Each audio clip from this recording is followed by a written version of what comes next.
Hi, Gordon here with another edition of the Unscripted Series. I'm going to do a couple of them, and they were both ideas kind of came to me because of a thread that I was reading in Ukulele Underground. And it's a recent thread. It was put up maybe a month ago or so.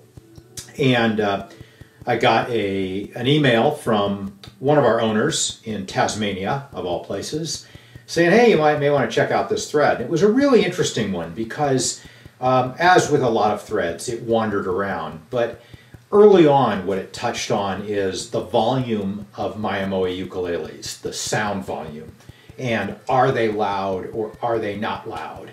And then later on, it kind of morphed into a thread about, what do you think of Mayamoe? And it seems like people either, really like them a lot or don't like them. And I'm talking about the company and the instruments altogether, the identity. And so those are two very different subjects. But I want to start out. I'll start out with the first one, and that is the volume of the sound volume of our ukuleles. I want to start out with a couple of caveats. And one is that I'm going to generalize here. And so whenever I generalize, there are exceptions. So don't write me and say, well, I've got a Kamaka and it's like this, or I've got a Martin and it's like this. I get it. They're all different, and our perception is different. So I'm going to generalize a bit and understand that's really the only way to approach this topic. And secondly, our perceptions of these things are all individual, and your perception is your perception, and that's good enough for me. Like that's valid, and your point of view is valid, as a result of that. But I'll just say that when we started out, there was a particular tone that we were going for. There are in general, two ways to design a ukulele and to build them. And I told you the biggest difference, in tone is not the wood, and it's not the person who built it. Wood is number 3. The person who built it is number 2. But number 1 is the design. And I'm talking about the thickness of the top and the back, and the bracing pattern, and how beefy the bracing is. So one way to design the instrument is with a relatively thick top and back and relatively light or no bracing. And you'll find a lot of vintage ukuleles. Look inside them. There will be, in many cases, no bracing. The top and back are much thicker than what we go for. So obviously the other way to design them is with a thin, very thin top or back, and with heavier, more extensive bracing in there. Those two approaches yield very different tones. The approach with a thicker top and back and with little or no bracing is going to yield an instrument that is brighter in sound. We are going to perceive it as louder, and it is going to have a little bit less sustain than an instrument with a thin top and back and with heavier bracing. And in that case, you're going to get a rounded tone.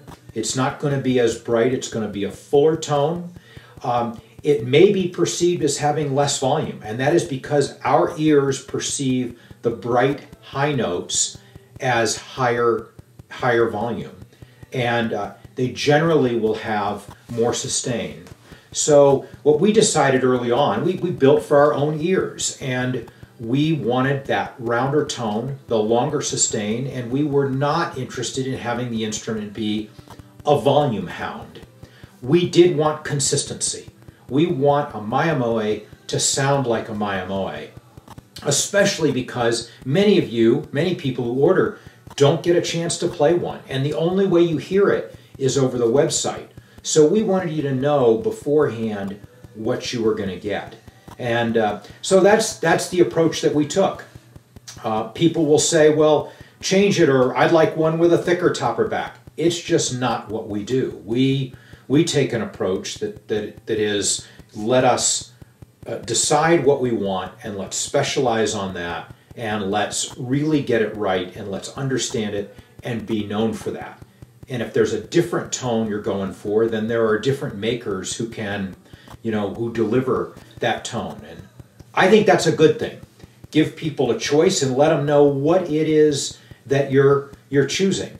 You know, and with a MyMOE instrument, you're getting Aaron and Shar and myself as the builders. You know what you're getting. You know what you're getting in terms of uke tracker and the building experience. And most importantly, you know what you're getting in terms of the instrument. You know the aesthetic that we're going for, which is very pure and natural. Let the wood shine through. You know that playability is our first priority. We want the instrument, the intonation to be perfect and to feel great in your hands. And the tone, we want that deep, rich tone that will not, and for some reason I keep coming back to volume, and it's because it is, one of those things that people latch onto. And we've made no bones about it, that ours may not have the highest volume in the stable.